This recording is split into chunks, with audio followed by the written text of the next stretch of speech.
It's an average weekday for Jeremy Domenico. How are you, man? For him, every day is trash day. My street, from the very beginning of my street to the very end of my street, will not have any trash on it. As long as Jeremy is around, go talk to the white guy at the end of the block. He'll get rid of it for you. His section of South Allison Hill in Harrisburg will be spotless. If I have the means with which to help my neighbors, that's exactly what I'm going to do. Because that's what a neighbor is supposed to do. That's how you build a neighborhood. For the last 3 years, Jeremy Domenico has been the city of Harrisburg's trash superman. He does the jobs no one else wants. At the bottom, there was rotted, food and trash debris. But there was mattresses, there was pallets, there were virtually a couch. Illegal dump sites littered throughout the city. My best day ever, I got 11,000 pounds in one day. Sometimes even finding crime evidence, guns, drugs, and turning it over to Harrisburg police. I call it trash forensic. My wife calls it garbology. He's not your typical city of Harrisburg employee because he's never been one. I was the shining star to Harrisburg until I tried to get a job. Jeremy Domenico has a criminal past. In 1982, he nearly beat 2 Navy sailors to death and spent 18 years in prison. He had to clean up his act. In doing so, started to clean up the city. Harrisburg gave him use of a city dump truck.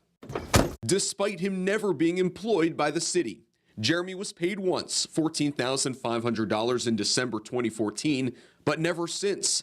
He says he was told multiple times a full-time job was on its way. I expected the city to keep their word and give me the job that they promised me.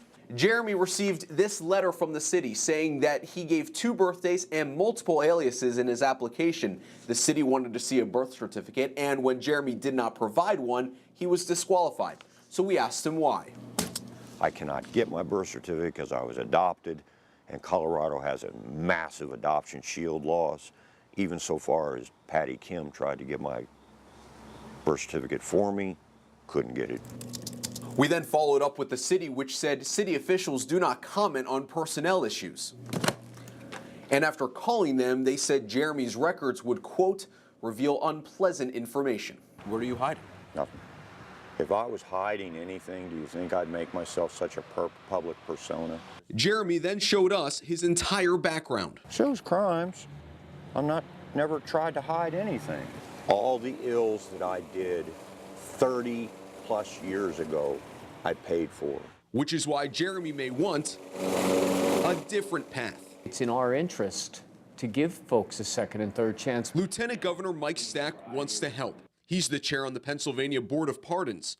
More people getting second chances. If they get on the path to changing their life, means fewer in prison and more with jobs. Let the person's performance, their character, let those things demonstrate what kind of a person is, not their past history. Jeremy Domenico wants his record clean as much as his neighborhood. All these trash bags came out of this little teeny park today. He even has a job lined up, but as a data clerk for PennDOT. It's his first full-time job since 2013 and one he would throw away to continue his dream from home. There's an expression in South Allison Hill that when all else goes wrong, this is where you end up. A home Jeremy Domenico never wants to stop cleaning in Harrisburg. Matt Maisel, Fox 43 News.